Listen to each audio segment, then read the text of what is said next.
Hai pemuda-pemudi Indonesia, mari kita bersatu padu, siapkan diri berjuang bersama, engkaulah bunga harapan bangsa. Horas, siapa yang tidak kenal dengan Olo Panggabean?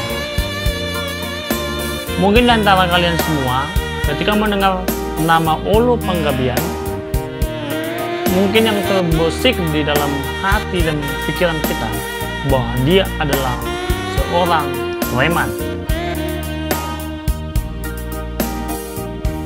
Namun teman-teman, di balik kisah dia sebagai seorang preman, perlu kita tahu bahwa ada hal yang dia lakukan untuk membantu banyak masyarakat.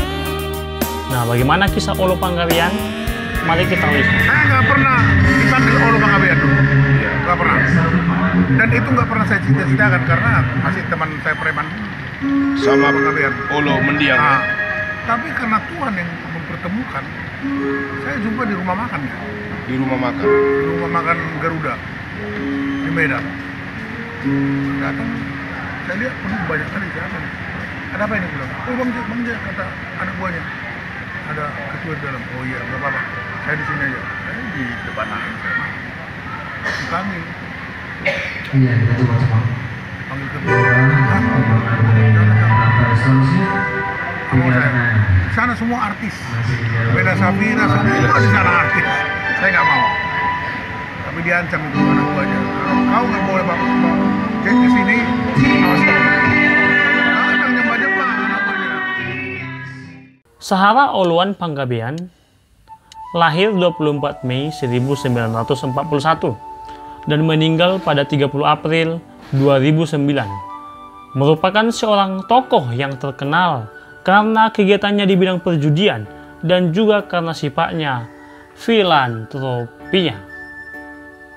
Olo Panggabean merupakan pendiri organisasi Ikatan Pemuda Karya yang merupakan organisasi terbesar di Sumatera Utara.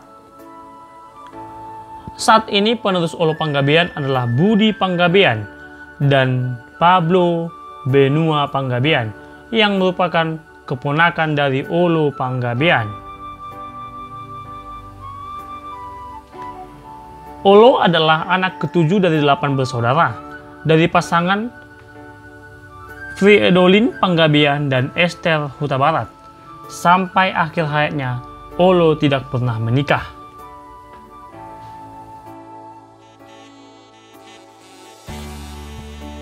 Pendirian IPK atau Ikatan Pemuda Karya. Olo Panggabean diperhitungkan setelah keluar dari organisasi pemuda Pancasila. Saat itu di bawah naungan Effendi Nasution alias Pendi Keling, salah seorang tokoh eksponen. Pada 28 Agustus 1969, Olo Panggabean bersama sahabat dekatnya Syamsul Samah mendirikan IPK. Masa mudanya itu dia dikenal sebagai preman besar. Wilayah kekuasaannya di kawasan bisnis di Petisah. Dia juga sering dipergunakan oleh pihak tertentu sebagai debt collector. Sementara organisasi yang didirikan terus berkembang sebagai bagian dari lanjutan sentral organisasi Buruh Pancasila atau SOB Pancasila di bawah naungan dari Koordinasi Ikatan-Ikatan Pancasila atau KODI dan pendukung penegak amanat rakyat Indonesia atau GAKARI.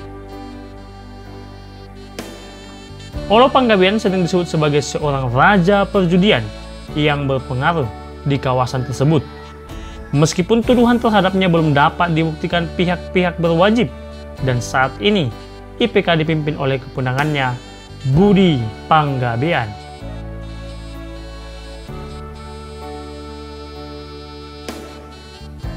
Semasa hidupnya terdapat peristiwa penembakan Brimob. Olo Panggabean pernah dituding sebagai pengelola sebuah perjudian besar di Medan. Semasa Brigjen Pol Sutino menjabat sebagai Kapolda Sumut pada tahun 1999, IPK pernah diminta untuk menghentikan praktik kegiatan judi. Tudingan itu membuat Moses Tambunan marah besar. Sebagai anak buah Olo Panggabean, Moses menantang Sutino untuk dapat membuktikan ucapannya tersebut. Persoalan ini juga sebagai penyulut insiden di kawasan Petisah. Anggota Brigade Mobil atau Brimob terluka akibat penganiayaan sekelompok orang. Merasa tidak senang, korban yang terluka itu melaporkan kepada rekan-rekannya. Insiden ini menjadi penyebab persoalan.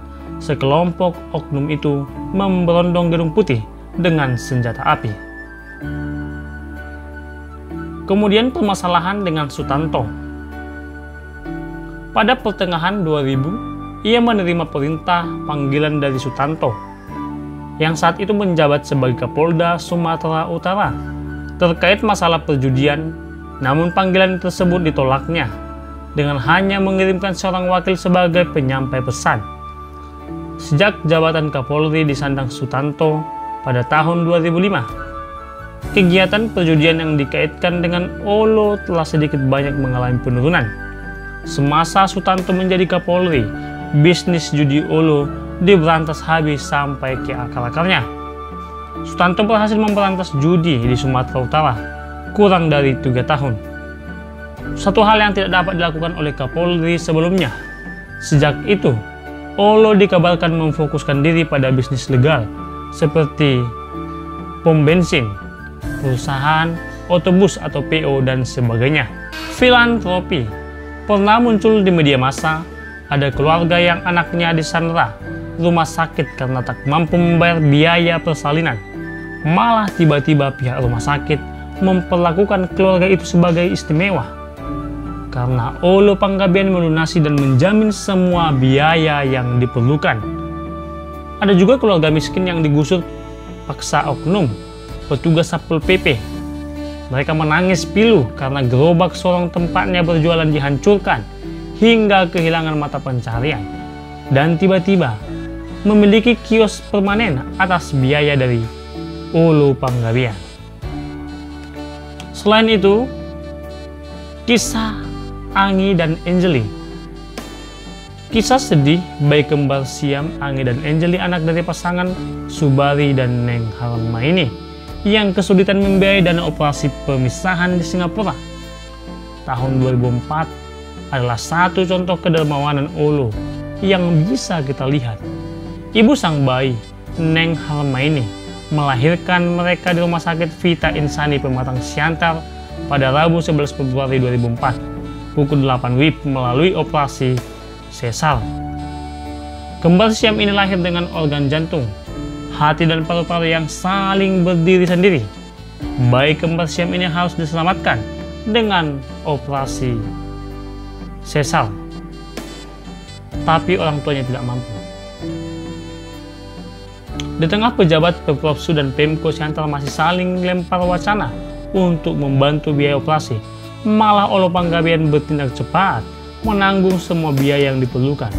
Bahkan saat bayi bernasib sial itu tiba di Bandara Polonia Medan dengan pesawat Garuda Indonesia pada Senin 18 Juli 2004 sekitar pukul 11.30, Olo Panggabean menyempatkan diri menyambut dan menggendongnya. Demikianlah teman-teman sekilas perjalanan dari Olo Panggabean. Ada banyak hal yang bisa kita tiru, ada banyak contoh yang bisa kita terapkan dalam kehidupan kita. Dan kita tak berharap agar kiranya Ikatan Pemuda Karya atau IPK yang didirikan oleh Olo Panggabean dapat meneladani sikap baik yang pernah dilakukan oleh pendirinya, Olo Panggabean. Dan terakhir teman-teman, Olo meninggal di dunia karena penyakit yang lama dideritanya dan komplikasi pada tahun 2009. Demikian sekilas tentang Olo Panggabean. Terima kasih. Horas. Pauk kudali mah pago-pago taruli, na tading taulahi, na sega tapauri. Jadi molati madihamu na ni haholongan, damang dohot dainang, iboto dohot hahanggi, nang man subscribe channelon. Mula dong pinahurang ba masipatureang mahita, asa anggiat lam tumajuna bang sobatakon.